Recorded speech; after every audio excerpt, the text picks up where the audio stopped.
Okay, this is the first unboxing video I have ever done and probably will ever do, but it's a big deal. Two new live Steely Dan, and then we got Donald Fagen's solo album. As you can see here, it says first live album in some 25 years. Got a great track listing: Black Cow, Kid Charlemagne, of course, Ricky Don't Lose That Number, Hey 19, Any Major Dude, Glamour Profession, Things I Missed the Most, which was a surprise to me when I first saw it on the track listing here. If you go to a website called setlist.fm, you'll see a set list for, I would say, probably most of the concerts ever in the world, at least in stateside, throughout, history. I saw that in, I think, 2019 when this was recorded. They just added Things I Miss the Most in there, and I was curious to see if it was going to be on the album, and it was. Asia, of course, that was one of the singles they released. Peg, Bodhisattva, Reeling the Years, and The Man Ain't Supposed to Cry. I think that's a cover. Says all songs by Walter Becker, Donald Fagen, except The Man Ain't Supposed to Cry by Irving Reed. Yeah. In memory of Walter Becker. That's really sweet. This one here, I'll open that in a second, and then I got another one, Donald Fagen's The Nightfly. Of course, I got IGY. Let me see if I can remember this. IGY, Green Flower Street, Ruby Baby, Maxine, New Frontier, Nightfly, Goodbye Look, and Walk Between Raindrops. Yeah. It's funny, this is such a short listing. Of course, it's just an album, his solo album, just 8 songs. I had assumed when I first heard it was coming out that it would be like when they had some of the Steely Dan concerts, they would have, like, he would do the Nightfly in its entirety, and then he might do like 1 or 2 tracks, or even more than that, like, 5 or 6 other tracks after that, because there's only 8 songs in the Nightfly. From the Steely Dan catalog. But of course, I know it's Donald Fagen's solo album, and it would really make sense to put that on a CD, even though they do that in the concert. So, but you can see here, the famous melodica on the back. Actually, I think I'm going to open this one first. I'll open this one first. I'm going to cut most of this, because it's just unnecessary to show.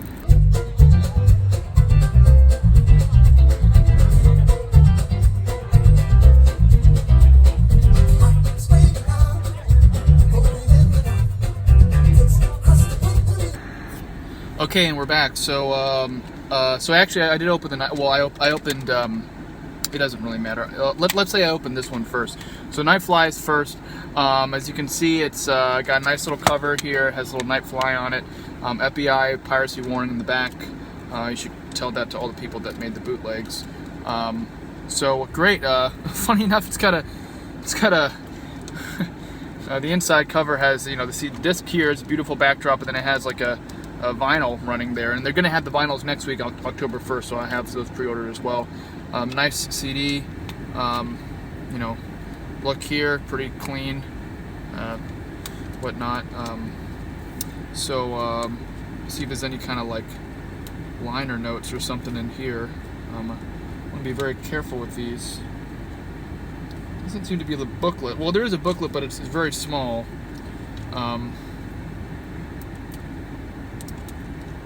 Maybe I'll cut some of this too. I don't know.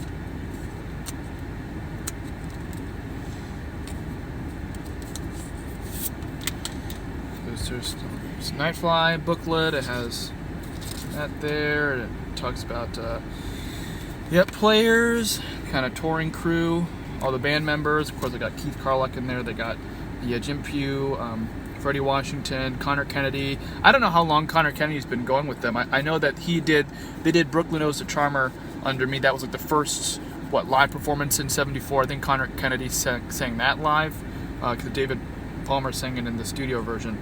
I think, fun fact, I think they had Royce Jones sing it when they were touring.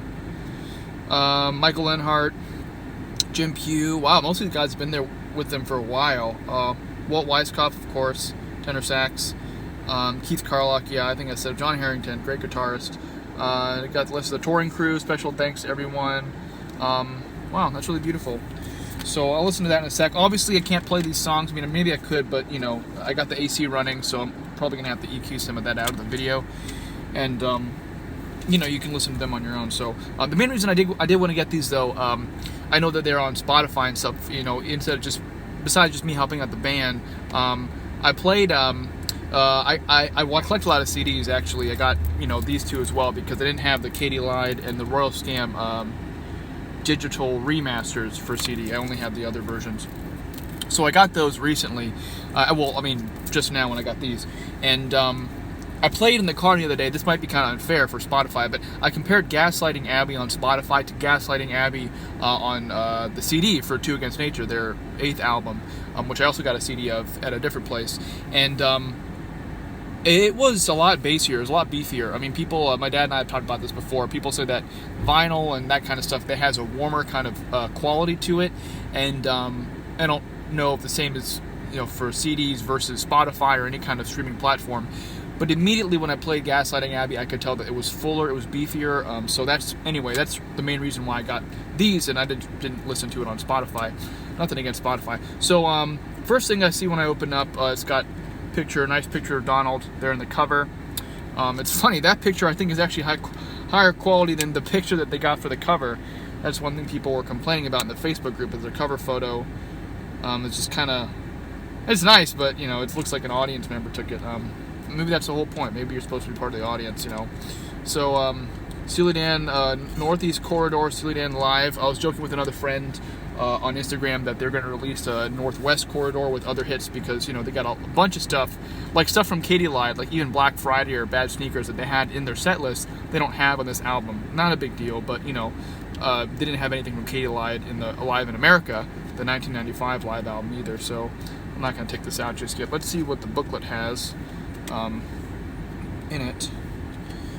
Very hard to get these booklets out. These are a lot thinner than the booklets in some of the other, like, older, like, 90s CDs that I have.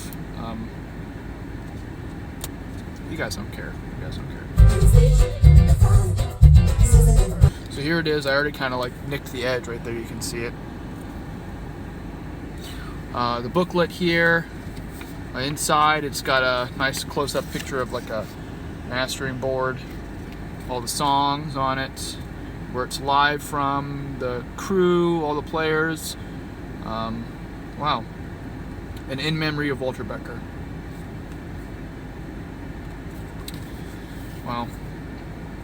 You know, for a while there, I was kind of upset that they didn't release more live albums. I mean, I know that, you know, think about it. They've been touring. Steely Dan, after 74, when they stopped to do studio albums, they started touring again. I think Donald Fagen went with the Rock and Soul Review in like 91 or something like that.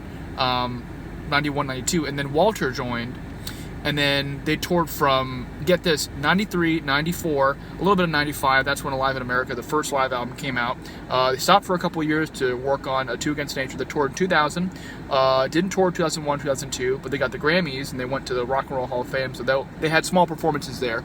They toured 2003 to advertise Everything Must Go, their last studio album. 2006, they toured, and they also had Donald Fagen toured with the Steely Dan band by himself to promote Morph the Cat, his third album. So 2006, and then after that, 2007, 2008, when Circus Money, Walter's second studio album, came out. 2009, 2010, they didn't tour, but I still kind of count it because Donald toured with Boz Scaggs and Michael McDonald with the group called the Dukes of September with the Steely Dan band, most of them for the most part. So I kind of count that. 2011, they toured Steely Dan. 2012, they didn't tour, but Donald released his fourth studio album, Sunken Condos. 2014, 2015, 2016, 2017, even after Walter passed. 2018, 2019, they would have toured last year, but they had the virus stuff. And this year, it's like, damn, they toured, they made up for so many years of being off the road. And I could tell, you know, in the videos and stuff like that, that Donald and Walter, they really loved it. They loved playing that stuff so much, and they really appreciated the fans coming out. So, second live album after a while. Could have done more, but I'm not gonna, you know, again, there are really good bootlegs out there, really freaking good. Some of them better quality, in my opinion, and some of the different parts than the live album from the 90s. We'll see how this one sounds, but hope you guys enjoyed the video. I don't know if this is typical for unboxing videos. I don't know, but All right, take care.